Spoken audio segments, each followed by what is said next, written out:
কাল কত প্রকার ও কি কি? তাইলে স্যার শোনেন, গতকাল, আগামীকাল, সকাল আর বিকাল। বসো বসো। তা তোমরা সবাই কেমন আছো? তা কে যেন মনে হয় আসেনি আজকে, একটা শর্ট শর্ট মনে হচ্ছে স্টুডেন্ট। হ্যাঁ, স্বাধীন তো আসেনি। এই বকাটে ছেলে পড়াশোনায় হবে না, এর ভবিষ্যৎটাই অন্ধকার। এই দাঁড়াও, এই বেদব ছেলে, তুমি কার অনুমতি নিয়ে ক্লাসে ঢুকতেছ? কে স্যার, কার অনুমতি দিলে বোকা লাগবে এই ক্লাসের মধ্যে? বেদব ছেলে, যাবস মুখে মুখে তর্ক করিস।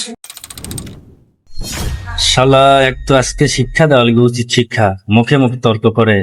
আচ্ছা দেখি। এই তুই দাঁড়াও দেখি। কি স্যার, আমি তোকেই তো বলতেছি, বেদবের মতো করিস। দাঁড়াও।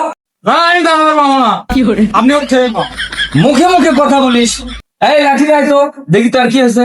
না স্যার, যে রাগ হচ্ছে দাঁড়ানি লাগবে। আচ্ছা বলতো, কাল কত প্রকার? আর এর কোনো প্রশ্ন হলো? এলে আমার হাতের তালার ময়লা। হাতের তালার ময়লা না? আচ্ছা বলতো, কাল কত প্রকার ও কি কি? আরে স্যার, কাল 4 প্রকার। ও আচ্ছা, 4 প্রকার না? আচ্ছা বলতো কি কি? তাইলে স্যার শোনেন, গতকাল, আগামীকাল, সকাল আর বিকাল।